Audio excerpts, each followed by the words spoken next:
ధనం మూలం ఇదం జగత్ అంటారు. అదే సందర్భంలో ధనమే శత్రువు కూడా. ధనికుడు తనేదో కొన్ని కొన్ని మంచి పనులు కూడా చేయాలనుకుంటాడు.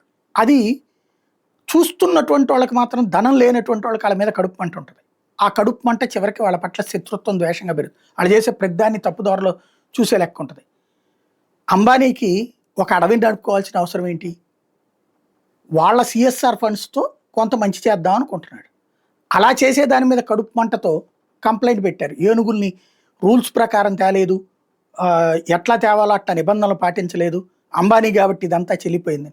పర్యావరణ సంస్థలు, జీవకారుణ్య సంఘాలు దాని మీద రచ్చరచ్చ చేసేసినాయి. చివరికి సుప్రీంకోర్టుకి వెళ్తే సుప్రీంకోర్టు అదేంటో ఇట్లాంటి వాళ్ళందరికీ ఎంకరేజ్ చేస్తారు. అందులో భాగంగా ఏకంగా వాళ్ళే ఒక విచారణ కమిటీ వేసేశారు. ప్రభుత్వాన్ని అడగాలి, ప్రభుత్వాన్ని అడగడం కాకుండా ఏకంగా విచారణ కమిటీ వేసేశారు.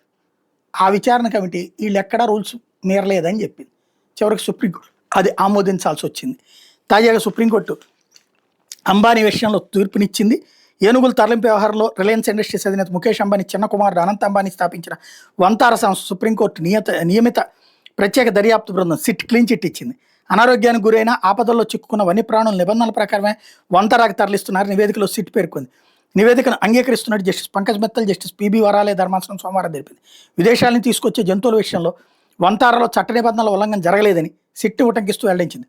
గుజరాత్లోని వన్యప్రాణుల సంరక్షణ కేంద్రానికి ఏనుగులు తరలింపు సవాల్ చేస్తూ దాఖలైన వ్యాజ్యాన్ని ముగిస్తున్నట్టు తెలిపింది. మాజీ న్యాయమూర్తి జస్టిస్ జాస్త్యాల మేసర్ నేతృత్వంలో 4 సభ్యులతో కూడిన ప్రత్యేక దర్యాప్తు బృందాన్ని సుప్రీంకోర్టు ఆగస్టు 25న ఏర్పాటు చేసింది. ఈ నెల 12న సిట్ తన నివేదికను అందజేసింది. సిట్ క్లీన్ చిట్ని వంతారా స్వాగతించింది.